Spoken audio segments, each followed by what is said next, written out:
Good day, here are today's top stories from the Pna Headlines. President Ferdinand R. Marcos Jr. said that the Philippines and India are elevating their bilateral relations to a strategic partnership.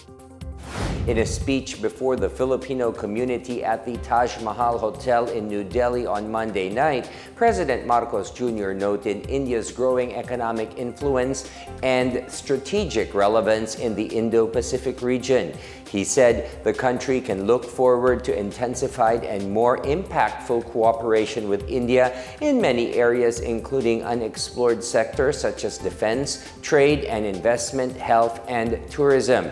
Marcos Jr. also noted moves to improve people-to-people exchanges with India, including direct flights and visa-free entry for Indian tourists, as well as the upcoming signing of a social security agreement between the two countries. Meanwhile, the president lauded the Filipino community for its contributions in fields such as international organizations, information and technology, engineering, marine agriculture, textiles, academe, and think tank. He called on Filipinos in India to continue conducting themselves as ambassadors of the Philippines and demonstrate the standards and aspirations under the banner of Bagong Pilipinas. President Marcos Jr. is having today a bilateral meeting with Indian Prime Minister Narendra Modi. This will be the highlight of his first official visit to India and the culmination of 75 years of diplomatic ties between the two nations. Marcos will also meet with Indian President Draupadi Murmu as well as engage business leaders in New Delhi and Bengaluru. Saan man po tayo magtungo, ang pakikipagkamustahan sa ating Filipino community ay tuwinay pangunahin sa ating agenda. Dahil pag nakikita namin kayo, being able to meet with you, to interact with you, our compatriots is always of great joy and delight. But more than this, being with you reminds us and impresses once more upon us that our overriding mission in every foreign visit is to improve the lot and the lives of Filipinos, both in our motherland and outside of the Philippines, all around the world. The Department of Agriculture, or DA, is pushing to temporarily halt rice importation and raise tariffs to protect local farmers and clear out local stocks of rice. In an interview, Agriculture Secretary Francisco Q. Laurel Jr. said they are working to sell local stock still in warehouses to make space for the upcoming harvest season. The early harvest season is expected by mid-August, while the peak sets in September to October. Q. Laurel also cited the declining world market price of rice to justify the proposed increase in rice import tariff from the current 15%, which could translate to a retail price increase of about 1 to 1 peso and 50 centavos per kilo. President Ferdinand R. Marcos Jr. is expected to discuss the proposal with cabinet officials during his state visit in India. At the same time, the DA seeks to amend the rice tariffication law to allow more control over the volume of imported rice entering the country. This, as the surge in imports in the first half of the year led to a slowdown in local rice sales. Meanwhile, DA spokesperson Assistant Secretary Arnel de Mesa said the temporary suspension of rice imports may be done considering the high volume of rice inventory. As of July 31, the total volume of imported rice exceeded 2.4 metric tons. In news from the provinces, local government units and concerned agencies are working together in the decampment of internally displaced persons, or IDPs, affected by the activities of Kanlaon volcano. Decamping started after the Philippine Institute of Volcanology and Seismology lowered the volcano status to alert level 2 on July 29. Donato Sermeno, Regional Director of the Office of Civil Defense Negros Island, however, said some IDPs from La Castellana, Negros Occidental, and Kanlaon City, Negros Oriental have yet to leave evacuation centers. The La Castellana Municipal Social Welfare and Development Office reported there are still 61 families or 213 individuals staying in 4 evacuation centers. These include residents living outside the 4-kilometer danger zone of Kanlaon. Several families in the cities of Bago and La Carlota are yet to return home as well.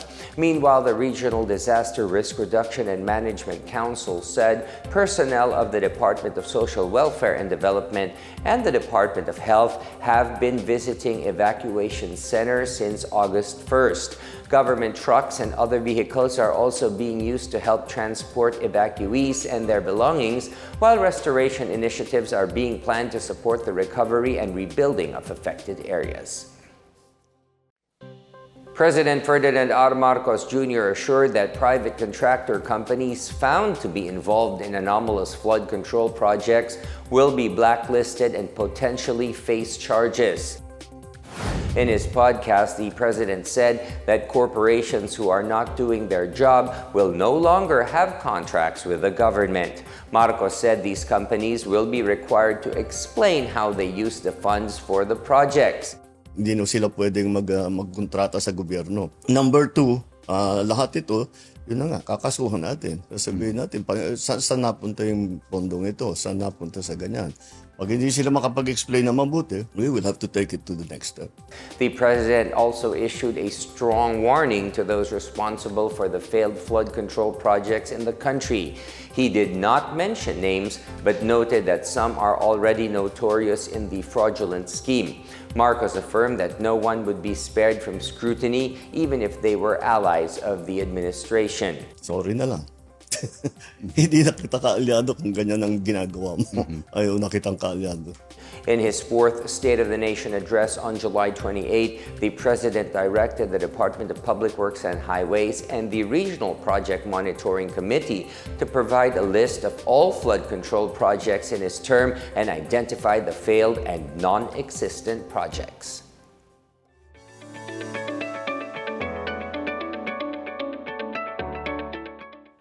In our business news, the Department of Transportation, or DOTr, is offering free rides to passengers who have encountered tap-out issues using the new cashless payment system at the Metro Rail Transit Line 3 or MRT3.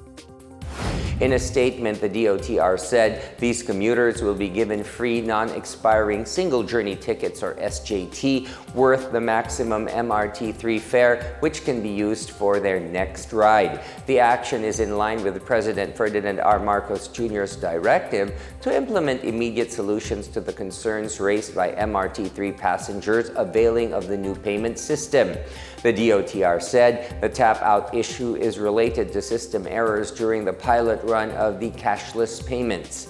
To claim the free SJT, commuters who encounter issues may proceed to any MRT3 ticket booth and present proof of the failed tap-out transaction. Transportation Secretary Vince Dizon thanked passengers for supporting the new system and asked for understanding with the problems encountered during the pilot run. On July 25, the DOTr and the MRT3 launched its new cashless payment turntiles that accept GCash or code payments, Android phones with near-field communication-enabled payment, Visa or MasterCard debit, and credit tap cards. Meanwhile, the Department of Public Works and Highways, or DPWH, revealed 14 road and building projects worth almost 334 million pesos that are currently being established in Medellin, Cebu province. DPWH Regional Office 7 Director Danilo Villa Jr. said the undertakings in various areas of the municipality located in northern Cebu are under the 2025 General Appropriations Act. The projects aim to support the local economy and are also inclined with President Ferdinand R. Marcos Jr.'s directive to deliver quality infrastructure development to remote areas of the country under the Build Better More program. These projects include the construction and improvement of roads in the villages of Don Virgilio Gonzalez, Daang Lunsod, and Canhabagat, and the improvement of roads leading to government offices in Barangay Poblacion. Also included are the roads leading to a beach spot in Barangay Kawit and to Medellin People's Park, Museo de Medellin, and Santo Niño de Medellin Church in Barangay Poblacion, and the preventive maintenance along Bogo Curva Medellin Daan Bantayan Maya Road. All 7 projects costing 270.75 million pesos are in various stages of civil works and are expected to improve mobility and support local tourism of Medellin. Meanwhile, 7 other building projects are underway in other barangays costing more than 63 million pesos, including a multi-purpose building in the province. And those are the latest and the biggest stories from the Pna Headlines. For more news updates, visit our website pna.gov.ph or our Facebook and X account, Philippine News Agency. You may also watch the Pna Headlines through the Philippine News Agency's YouTube account and via the News and Information Bureau website under PNA News. I am William Theo. This is the Pna Headlines, bringing you stories that unite the nation.